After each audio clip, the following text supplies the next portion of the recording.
Welcome, everyone. Season 3 of the Dolphins Make Me Cry podcast. I'm your host, Steve Giordano. And boy, Dolphin fans, since we left you at the end of the 2025 season, as we prepare now for what is going to be the second week of training camp and the preseason on the horizon and the regular season, a little over a month away, man, what an offseason it was for the Miami Dolphins. I want to give a quick recap before we kind of get into what we have ahead of ourselves for the upcoming season. First and foremost, we end the season last year, just terrible year, just so many swirling things around Mike McDaniel. Then that turns into, hey, McDaniel's going to stay. And then at the last minute, Stephen Ross decides, nope, you know what? I can Chris Grier. It's time to can Mike McDaniel. And for the first time since probably, let's say, the Jimmy Johnson era, they completely cleaned house. They were close to going the old route of we fire the GM, we keep the coach. He would have been 1 year on a hot seat, and God knows it wouldn't have went well. But finally, Stephen Ross had some brains, and he said, you know what? We're cleaning house. They shipped everybody out. Personnel, scouting people, and they said, you know what? It isn't happening. It isn't working. We squandered one of the biggest amounts of money in free agency over a 3-year period that the Dolphins or even any other organization has ever had to not win a playoff game. And it finally, enough was enough.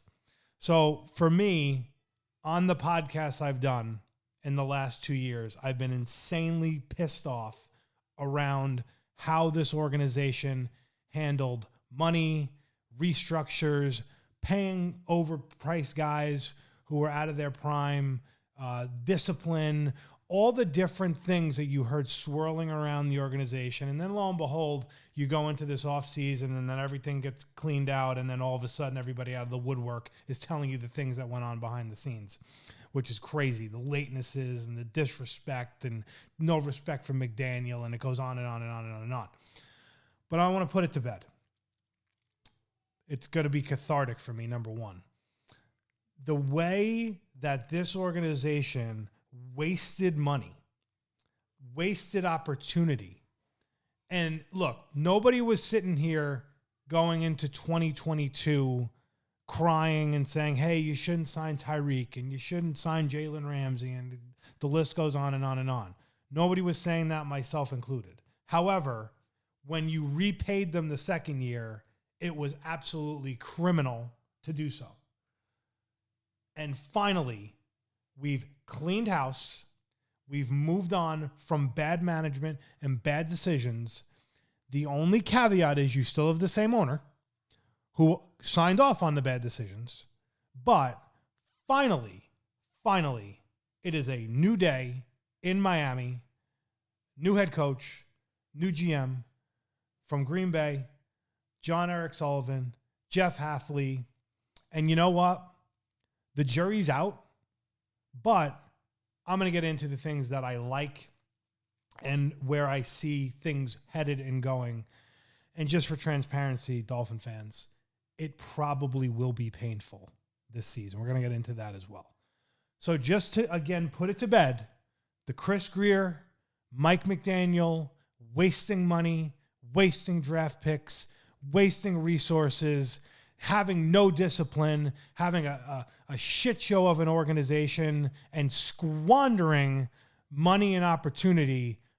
Finally, Dolphin fans, it is gone, it is buried, and I'm going to put it out of my brain and my mind and not let it bother me the way it has done the last 2 years.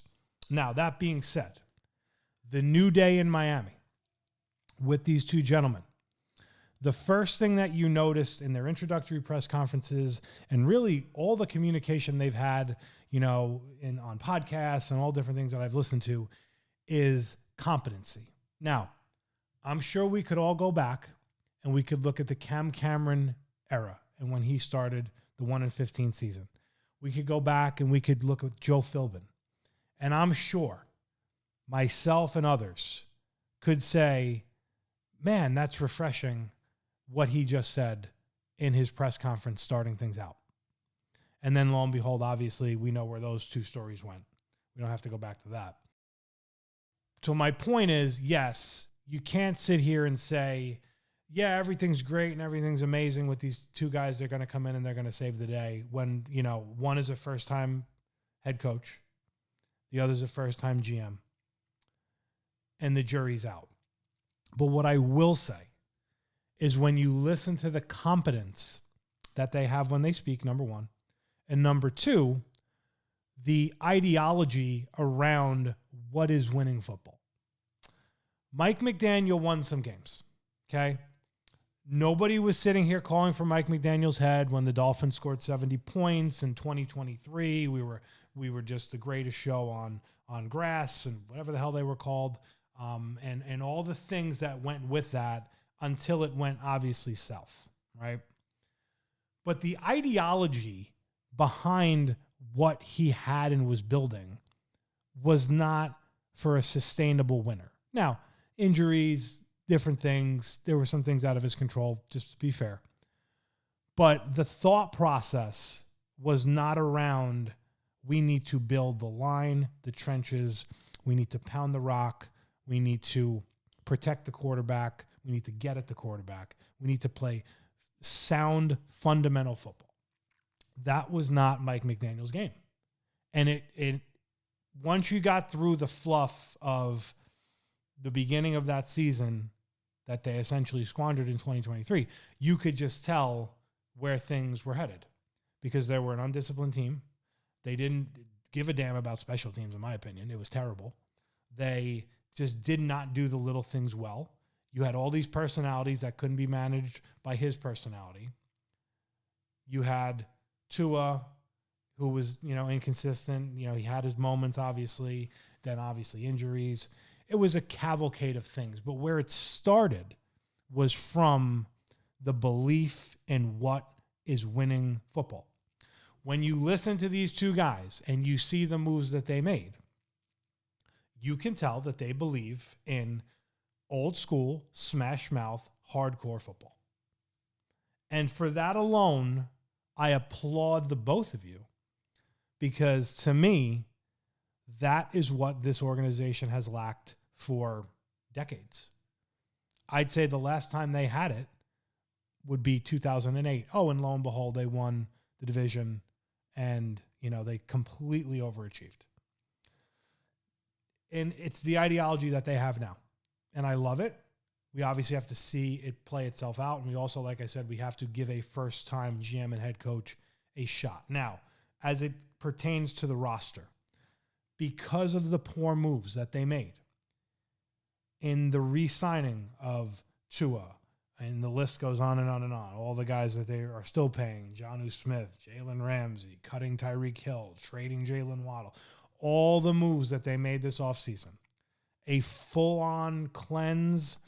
It's not a rebuild, reset. You call it whatever you want. At the end of the day, it's a reshuffling of the books because the books were completely out of hand based on the decisions that they made. A lot of them, Chris Greer, Mike McDaniel, so on and so forth, to keep jobs. And now this new regime is going to pay the price. Dolphin fans are going to pay the price because the amount of cap space that this team has for this season, the amount of dead money that is on other teams, basically paying Tua 50 some odd million, whatever the number is, to basically be a 1 or 2 quarterback in Atlanta at this point, where he's going to make a minimum from them. And the list goes on and on to those contracts. But these guys, to their credit, they came in and they said, you know what, this is going to hurt. This is going to be painful. We're going to make these moves. They stockpiled draft picks. They had a lot of draft picks. They know they had the guys that were drafted last year, a couple from the year prior. And they made moves for guys who need opportunity, a lot of one-year deals, not a lot of money thrown out there because they have all this dead money. And they took their medicine, and we're all going to pay the price. But the end of the day, it had to be done. And sometimes you got to take 3 steps back to take 5 steps forward. And that's just the way it is. Tua, Tyreek, Jalen, the list is endless of guys that were here, overpaid, bad contracts, restructured contracts. They had to cut them loose, and they did. And then that brings us to our draft class and Malik Willis. So these 2 guys worked with Malik Willis in Green Bay. They get him here to Miami on, a lot of people say, oh, it's a 3-year, $67 million deal. It's really like a 2-year, $45 million deal, whatever it is. It's a good deal for a guy who has not proven himself yet, but has a high ceiling. So anybody who wants to sit here and complain, oh, you signed Malik Willis, I like the signing personally. And what's going to shock anybody who listens to me or watches this, I typically don't agree with a lot of the moves because I think a lot of them with Greer were just very, very, mind-numbing. I like all the moves they made. With limited resources, they went out and got a guy who has a high upside as a quarterback, who's athletic. The first athletic quarterback the Miami Dolphins have had, Ray Lucas. They haven't had many. And do I think he's going to come out and light the world on fire? I don't. Do I think it's going to be hard with a lack of talent? I do. But I'll take my chances knowing he's not getting paid a ton of money. He wants to prove himself. He hasn't played that many games, so he doesn't have a lot of tread on the tires. He has, to me, more upside than he has downside. And you're getting a guy with a strong arm who is athletic and can run. The caveat is, does he want to be, and I think he does, a pocket passer first and then use the athleticism when things break down to make things happen? Versus the guy who, I just want to run around and I don't have a good arm and I'm very, very inaccurate and, things just kind of get away from me and then those guys get hurt. I think this guy has a high IQ. And that's the other thing that I would talk about when I talk about this actual regime is I think this regime has a high IQ. They're getting guys who are smart football players. They're not getting guys who are problems, so it seems. And I think all of that synergy will make up for some lack of talent. Now, is it gonna make up for lack of talent and make you a playoff team this year? No. It would be a miracle. You never know. But they're setting building blocks. So Malik Willis signing, A-okay with me. And just so we're clear, Dolphin fans, on we should just tank. Tanking is for losers. Losing organizations tank. They purposefully don't sign guys who can play to lose games, to get high draft picks, to take chances on guys, let's face facts, in college who now barely play, who run all over the place in college football and go to different teams through the transfer portal. If you are playing to tank as an organization, you're a loser and you're a losing organization. It's not where you pick, it's who you pick. So I don't want to hear any of this nonsense from Dolphin fans that, they should just, tank and that's what they're doing. They're not doing that. They're doing what they need to do around the salary cap. And these guys want to win football games. I want them to win football games. And I get it. You could say, if you win 5, you're going to pick 6. And if you win 2, you're going to pick 1. I get it. And I get it if there was a generational quarterback that was going to, change the trajectory of your franchise. But you can't count on that. Because if you sit here and tank the season, you're going to have bigger problems. You're going to look at a 53-man roster and you're going to say, man, 49 of them can't play. And that means last year's draft class would be garbage. That would mean this year's draft class would be garbage. So the last thing that the Dolphins need or want is to, quote unquote, tank the season. They're strategically rebuilding with youth, resetting their books, and they're giving a lot of guys opportunity. And you're going to see out of this crop of players, guys who step up and who are going to be building blocks. So now getting into the draft. So they had 13 selections in the draft, the most the Miami Dolphins have ever had. Caden Proctor, number 1, tackle, Alabama, number 12. He's going to play guard. You had Chris Johnson, number 27 overall. I like both of the picks. I get it. There was, hey, Caden Proctor was, had weight issues at Alabama and this, that, and the other thing. I like both picks. I think Chris Johnson is going to come in and be a solid, starter. Look, corner is hard in the NFL. I think he's going to struggle at times, but I think he's a guy who can manage and handle it. Jacob Rodriguez, 3rd-round linebacker. Love him. He's got all the makings of, I know people say, they compare him to Zach Thomas. He went to Texas Tech, all that stuff. I think he's got great instincts. He won an award in college as a defensive player. I think he could be the future at linebacker for sure. Caleb Douglas, wide receiver. He's flashed so far in the beginning of training camp. Will Kazmarek, tight end, 3rd round.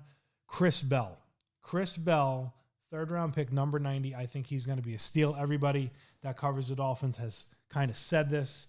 He had an ACL injury last year. He was tearing it up prior to. He'll probably, you probably see him about the middle of the season. And I think he could definitely turn some heads and be a number 1 down the road. Trey Moore, round 4 and 5. Kyle Lewis, Pittsburgh linebacker. Michael Taff, a lot of good stuff out of him so far. Training camp. Safety, Texas. Kevin Coleman, wide receiver, 5th round. Sadhu Traore, tight end, Mississippi State. DJ Campbell, offensive guard. Max Lewin, Iowa. At the end of the day, that back end of the draft, you're not going to get a ton out of it, but you never know. At the end of the day, you got a lot of guys on this team who are going to get a lot of opportunity. And I think that's all you can really ask for is give these guys the opportunity to do it. Let's see who can sink or swim, and let's see what this roster can do. And I'm going to give you another thing that they did that in the past 3 seasons they did not do. Now, granted, they didn't have all these contract disputes like they have had in the past, the year with Sealer and Ramsey and the Hill deal and the whole thing. And all that stuff just swirled around camp. These guys got with Achane. I'm sure they tried to shop him and see what they could get, but they understood he is a chip and a big chip. They re-signed him to a reasonable deal, re-signed Aaron Brewer to a reasonable deal, re-signed Jordan Brooks to a reasonable deal. You go into camp, everybody's got their contracts. Everybody knows what they're doing. We are focused on football. And then lo and behold, I love this. Jeff Hafley in the first few days of camp said flat out, I do not believe in 7-on-7 practice football. I believe in 11-on-11. Now, do I think that was a Mike McDaniel shot? I don't, because I think he's a classy dude. But I think, again, the belief system around what is real and what is not. Mike McDaniel was 7-on-7 all day long. And it was this, okay, Tyreek is, out there against Ethan Bonner. And yeah, he's gonna kill him all day long in a 7-on-7. And there's no pass rush. Tua's comfortable. It's not real. And Jeff Hafley flat out said, that's not real football. This is real football, 11-on-11. And you're seeing, from all the reports at camp, you're seeing different things that are getting accomplished because you got 11-on-11. And you can actually really say, okay, Chop Robinson had a great day today, and then Chop Robinson didn't the next day because Patrick Paul stepped up this day, but he stepped up the other day. It's actual real football. When they say, oh, Malik Willis had the first couple days, he struggled. Day 3, he shined. He had pass rush in his face. Now, again, they don't have pads on yet, so pump the brakes a little bit, but it's real. And I'm very excited to get out to camp in a couple of weeks to kind of see it for myself, because I can tell you from the last few years of going there, the music's blasting. There's not a lot of substance, in my opinion. There could have been a hell of a lot more substance to the practices. And again, the Players Association, they police a lot of stuff and they can only do so much. But I just believe in what these guys are saying as to what is real football and what is not and how they're going to work. So, lot, unpacking here as we prepare for this season. The last thing I'm going to wrap up as we get ready for the preseason and the regular season, and we'll be doing this every week as the regular season progresses. Got a lot of games scheduled for myself, road games, excited for. First one up is going to be Vegas. What are the Miami Dolphins going to be in 2026? So my prediction is 5 wins, and I think it's going to be a very, very painful season. But there's a little piece of me that thinks they could get to like 8. And the reason I say that is because I think you're going to see competency at the head coach position. I think you're going to see a team that plays smart and doesn't kill itself. They're going to play young and they're going to make their mistakes. But I think they're going to be a well-prepared and well-coached football team that is going to run up against some teams that are better than them from a talent perspective. And I think it's vital when you look at this schedule, which is a very, very hard schedule, particularly with the lack of talent that they have, that they at least can get themselves off to like a 500 start in the first 4 games. You got the Raiders, which to me, it's crazy to think week 1 is a must-win game, but to me, that is a must-win game. Then you're going to San Francisco. Good luck to you. Then you're home for the Chiefs, which I think is really pivotal. That's your home opener. If you can get to that 1-1 and you can somehow win that game, and who knows with Mahomes, and he's coming back from this injury and he's practicing already, and people are saying, like, how did he come back so soon? And there's all this stuff swirling, and then you have the road game in Minnesota. If you can get me to 2-2 out of that, the miracle that I think that would actually be, you might have something to be a quote-unquote 6, 7, or dare I say an 8-win team. Now, again, I'm predicting 5. I really would love to see more, but I think we got to just have realistic expectations around a very, very young team, a very, very young roster, an unproven roster. But I will say this. I do think that there are going to be some strengths on this team that we've been looking for a long time, and I'm going to give you the one spoiler for that. I think it's going to be the offensive line. I think with Proctor, with Austin Jackson, who apparently now is healthy, with Brewer, I think you have the makings of what could be a solid offensive line, which to me is the nirvana of what this Miami Dolphins team and organization has needed for years. And hopefully that can translate to, we run the ball first, we run with Achane, we can pass the ball to the tight end. And look, the wide receivers are weak. Let's just face facts. I think you're going to get something out of your tight ends, I should say. And I think if you can be that run first team and then have an athletic quarterback, I think it's going to open up a lot of things for you. And I think the offense could be surprising. I don't think they're going to be the 2023 Dolphins, but I think they could be surprising, and they could be an efficient offense, and they could keep the defense in games. And we cannot play this game like we did in the past, where it was, hey, we get the ball, it's 3 and out, we get the defense back on the field, and we just wear out a pretty good defense who doesn't become a good defense when they're worn out. So that's a lot. Again, I think 5 games, but we'll see.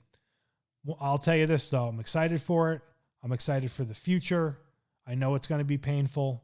We're taking our medicine, Dolphin fans, but I do think in the long run, in a 3-year window, I think we're going to be a hell of a lot different team, barring the draft classes in the last 2 years can really step up.